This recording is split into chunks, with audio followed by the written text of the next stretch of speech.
दीगर आबी गुजरगाहों के में पानी की सतह खतरनाक हद तक बुलंद हो चुकी है। इसलिए आप लोगों से अपील की जाती है कि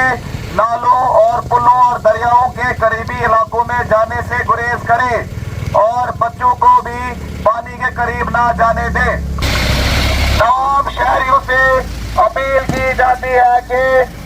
हालांकि बारिशों के बायस दरियाओं, नालों और दीगर आबी गुजरगाहों में पानी की सतह